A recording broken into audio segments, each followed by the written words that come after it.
800 bases around the world. The Russians have one outside of Russia. I think the Chinese have one outside of China. So as a result, they're focused on what I call wars of decision, launched from their soil. They're going to defend themselves, and they're going to defend themselves decisively with decisive military power. That's what you're seeing emerge now in Russia. And Russia is now more powerful, more formidable, more capable than it was in the 1980s. And you mentioned the affordability aspect of it when you referenced Russia's support for the Serbs. And that seems to be becoming a question for Western militaries now as well, and in particular the United States. We just saw them send cluster munitions to the Ukrainians. Now, when it was Jen Psaki who was the press secretary, that was a war crime.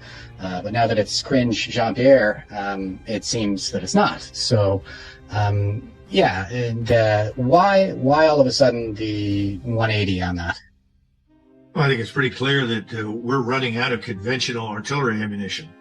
In fact, I would argue we're running out of a lot of things. And more important, we're rediscovering something many people warned about in the 1990s after 1991, and that is that our military industrial power has no surge capacity. In other words, we can't turn to any of the big five defensive firms and tell them, I now want to be able to produce 1,000 of X every month, or 2,000, or 10,000, whatever it happens to be. Everything from boots to missiles. And right now, the precision-guided munitions and missiles require very careful construction. These are not things that just roll off the assembly line a la World War II. There are lots of people running around the table installing chips and installing pieces and parts of precision-guided mechanisms that go into missiles. It takes time. And you don't have the numerous, what's the right word, subcontractors that we used to have. We used to have numerous firms that specialized in certain areas. We destroyed all of that in the 1990s, late 90s, and grouped everything under the massive power and control of just 5 defensive firms. They have all become very oriented, unsurprisingly, on massive profits. They want to make lots and lots of money. So they're not in the business of maintaining capabilities that could be useful in a crisis. In other words, everything's being cut to the bone to maximize profit. All of a sudden, we're dealing with a very different opponent. And I don't particularly care to call the Russians an enemy because I do not see them that way. This is not the Soviet Union. Whatever Russia's faults or flaws or problems may be, they're not an evil empire. And they're not pushing to install their view of the world anywhere else. And I get so tired of it because, if anything, you know, we are people living in a big glass house.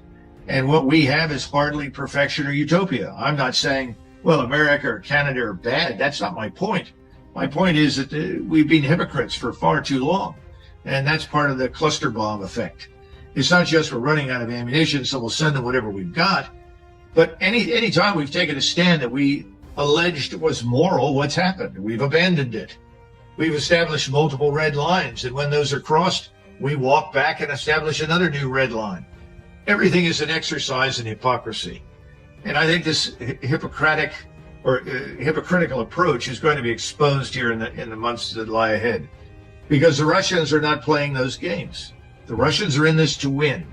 For them, it's life or death.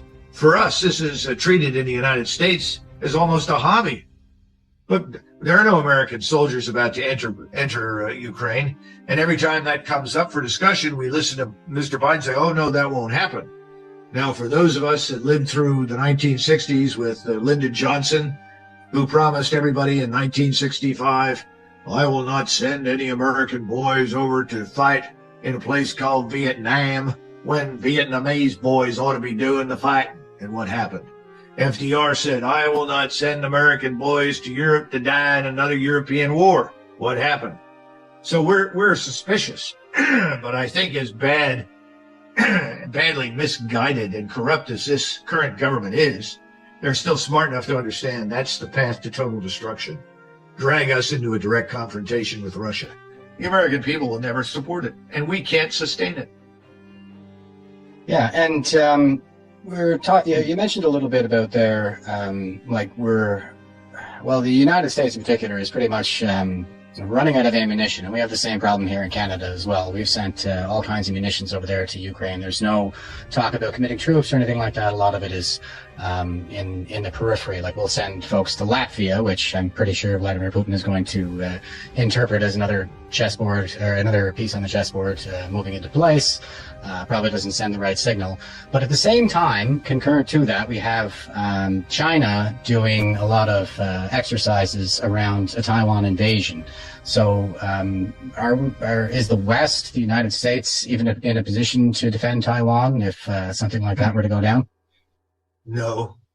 First of all, the Chinese are not massing 1 million men to invade Taiwan.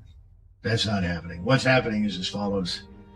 We are the ones that keep insisting on sailing battle groups, naval battle groups, through the Taiwan Strait between the mainland China and Taiwan. We insist, well, these are open waters, this is international waters and so forth. But strictly speaking, if you go back and look at the law, international law, which we usually treat with complete disinterest, it in fact talks about the proximity of something like Taiwan, that kind of landmass, to another landmass, and as being different from the open ocean.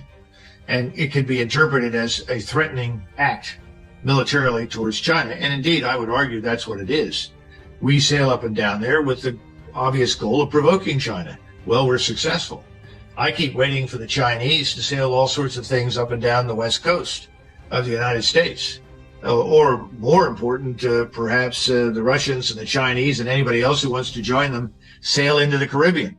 I can only imagine what we would do if a force like our carrier battle group sailed between Florida and Cuba. I mean, we would go crazy. The American people would be furious. What are they doing out there? Now, of course, they can't see submarines, and there are Russian missile boats off our shores. Now, you don't have to get very close to the United States today in order to launch a missile against us. Technology has advanced.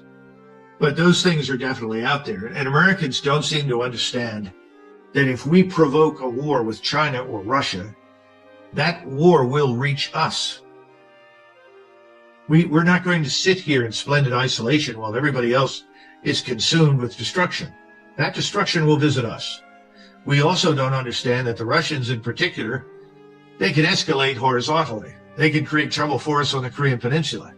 North Korea is far closer and always has been to Moscow than to Beijing. To be frank with you, the Chinese find North Korea reprehensible. It's more than just an irritant. They see it as dangerous. That's one of the reasons why President Trump's initiative to denuclearize the Korean Peninsula could have succeeded had he signed the document. It's also why we can ultimately get out of South Korea. But this administration doesn't want to do that. But they fail to understand that they're at risk now in ways that no one has even seen. But what about Russian influence in Cuba, in Venezuela, in Mexico, in Nicaragua? We're very vulnerable. We don't even guard our borders. We don't know how many thousands of people have come into the country who are actually foreign agents who could interfere with or disrupt our nuclear power plants. That would be a nightmare on steroids. Look at how the world is up in arms at the possibility that the Ukrainians might try to cause a nuclear accident at the plant in Zaporizhzhia. Now imagine something bad happening inside the United States because foreign agents caused it to happen. Americans aren't thinking about it because Americans aren't interested, in most cases, in what happens beyond the borders of their country. The bad news is that when you treat what happens overseas with sort of only casual indifference, you have a group of people in Washington who love manipulating and love exploiting our power for agendas that have nothing to do with American interests. And there is no American interest in a war with Russia over eastern Ukraine. None. Yeah, and on that, the subject of the border issue and potential foreign agents within the United States,